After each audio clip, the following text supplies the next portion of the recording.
Napakawalan to si Freddy's at ilang araw na rin tong hindi nakakalabas.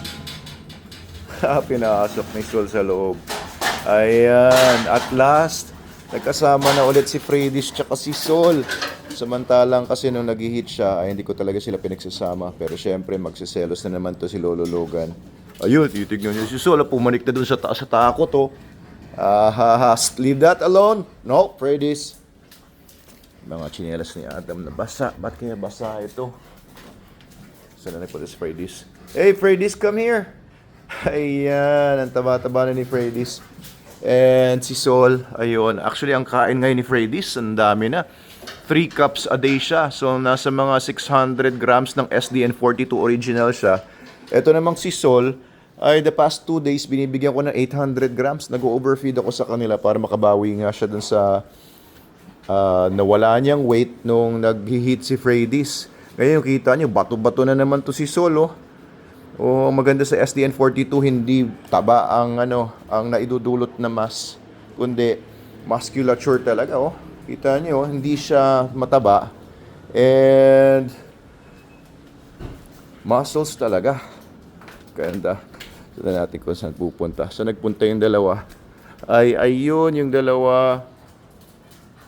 Si Freddy's tuwan-tuwa, nakakawala siya. Whoops! Pero si Sol, pumasok dito. Come on, Sol. Halika, laro ka. Ayaw niya. Baka banatan siya ni Lolo Logan. Come on. Sol, come here. Gusto daw niya magpunta dito sila Freddy's. Freddy's, come here. Freddy's. Basta nandyan si Logan kasi iniiwasan ni Sol. Kasi pagka medyo napapalapit sila masyado at nakukulitan si Logan kay Sol, ay babanatan niya talaga. Ayan ang mga dynamics pa rin dito. Hindi talaga pwede guys kapag merong dalawang males na mga dominant, lalo na mga dominant males kagaya nito si Logan tsaka si Sol. Huwag nyo nang pagsamahin kung maaari kasi talaga magbabanatan sila. Maaaring meron namang respect si Logan sa akin kapag nandyan ako, hindi siya babanat ng ganon. Pero kapag hindi na nakatingin, talagang delikado, kawawa din ito si Sol. Pero si Sol kasi lumalaki na, laki na talaga ni Sol, and I think we can consider him now as an adult. Pero yung dynamics kasi ng hierarchy nila ay si Logan pa rin ang dominante. And at 12 years old, talagang malakas pa talaga ito si Logan. Powered by SDN also, of course, lahat naman sila. And talagang malakas pa itong si Logan. Lakas pa mang asar paggabi, talagang ang lakas nitong gumuwartya.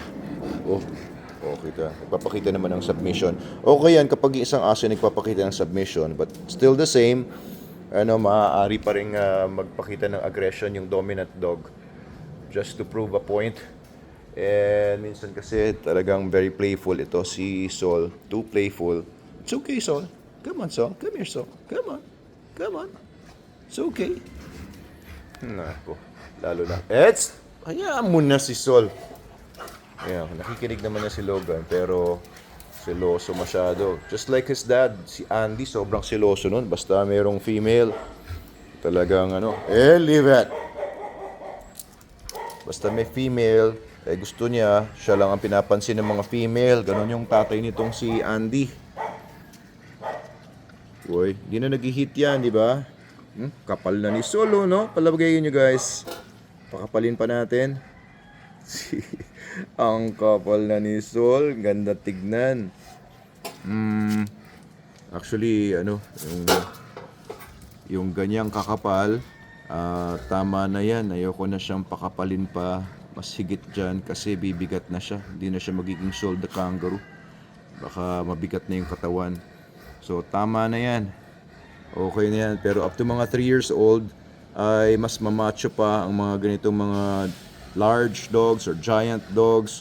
They will still grow thicker as time goes by until mga 3 years old sila, yung peak nila ng pag marireach nila yung size nila. Etong si Logan ay naka 2 cups lang to ng SDN42 per day. So, meaning nasa mga 400 grams, which is exactly 1% almost of his ideal body weight. Kaya yun lang. They all eat once a day lang.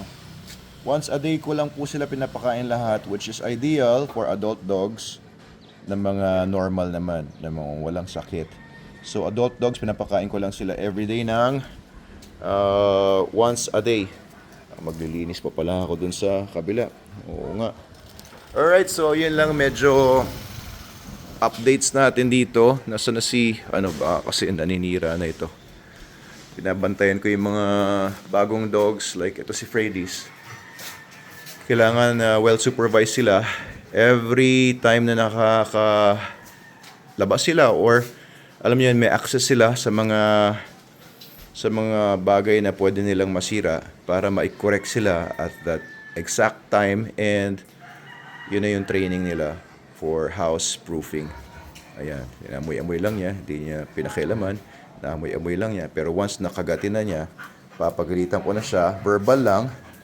And yun, correction na yun ng kanyang behaviors. That's how you house-proof a puppy. Freddy's siguro, ano na to? 11 months na to or 10 months. Ayan, oh. Ang kapal niyang aso, kaya mukha siyang maliit. Leave it! Shh! No! Halaman ko. Kita niyo sa ilalim.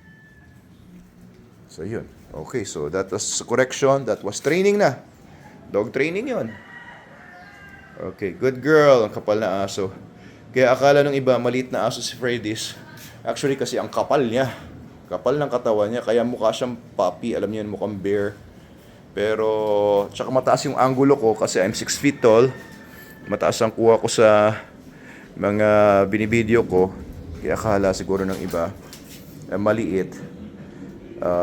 Kung ang basihan mo ay, kung ikaw ay ng mga 5 feet to mga 5'8", siguro, you're relating it to your own perception, pero ako po ay 6 feet, kaya talaga ang hawak ko sa camera ay medyo mataas, kaya medyo nagmumukhang maliit.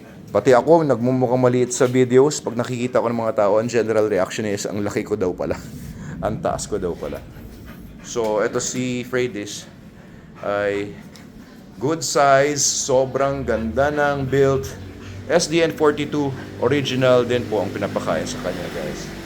Okay, nasa na yung mga kuya? Kuya. Hindi ko dito yung alaman. Nasa na sila, Logan? Ha?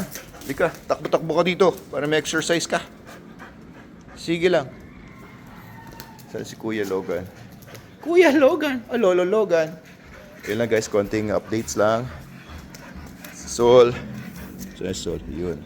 Sige, maglilinis muna ako today sa Sunday. Ang oras ngayon ay mga 2 o'clock. O hindi, mga 3 o'clock na pala. Yan. Happy Sunday to everybody. Maraming salamat sa panonood.